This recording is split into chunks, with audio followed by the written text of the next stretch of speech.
So relation between capital G और small g. Capital G gravitational constant है जिसकी value हम फाइंड कर चुके हैं, और स्मॉल g हमारे पास है एक्सीलरेशन ड्यू टू ग्रेविटी। तो दोनों के बीच में क्या रिलेशन है वो हम डिस्कस करेंगे। सपोज ये आपकी अर्थ है, मास m and radius equal to r, O is the center of the earth, और अर्थ के सरफेस पर कोई भी बॉडी है जिसका मास है m, तो न्यूटन के ग्रेविटेशन लॉ के अकॉर्डिंगली किसी भी दो बॉडी के बीच में जो फोर्स लगता है that is gravitational force.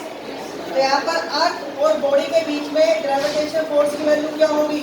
Capital G capital M mass of earth, small M mass of the body, और बॉडी और अर्थ के सेंटर के बीच का जो डिस्टेंस है वो ऑलमोस्ट इक्वल टू क्या है? रेडियस के।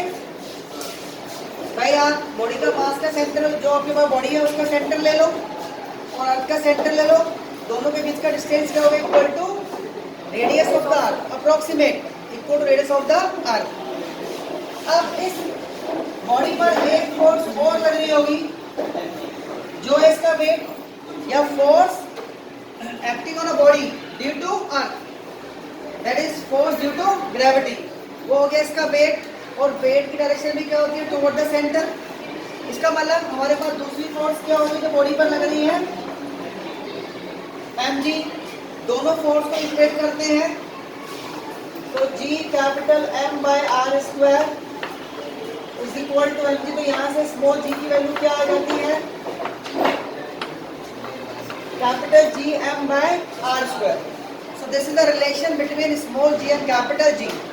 तो इस एक्सप्रेशन से हमारे पास दो चीजें समझ में आती हैं कि जो स्मॉल g है वो आपके पास एक्सीलरेशन ड्यू टू ग्रेविटी है, और वो डिपेंड किस पे करता है? पहला मास ऑफ अर्थ पे डिपेंड करता है, and that is depend upon the radius of the earth.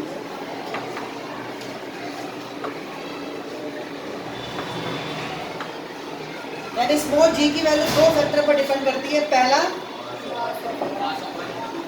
Mass of the earth capital M, और दूसरा radius of the earth capital R।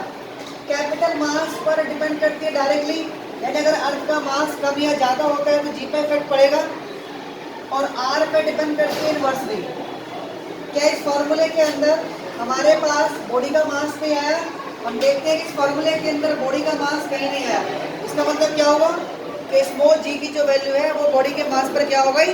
Independent. यानी बॉडी का मास चाहे 1 kg हो या 100 kg हो, दोनों ही बॉडी पर जो स्मॉल g की वैल्यू है वो क्या होगी? सेम होगी। इसीलिए हम बहुत से न्यूमेरिकल्स में देखते हैं कि बॉडी का मास चाहे 1 kg हो या 10 kg हो, उन दोनों के लिए हम स्मॉल g की वैल्यू 9.8 ही लेते हैं।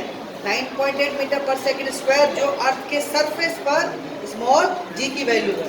इसका मतलब g डिपेंड करता है मास ऑफ अर्थ पर, तो g डिपेंड किस पे नहीं करता?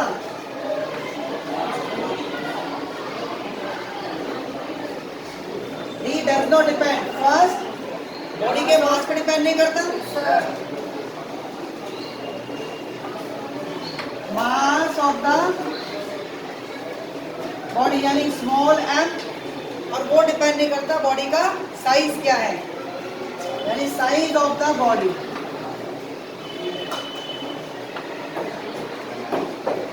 उसका रेडियस क्या है, उसका साइज क्या है। तो इस तरह हमारे पास जो रिलेशन आता है that is small g equal to gm by r।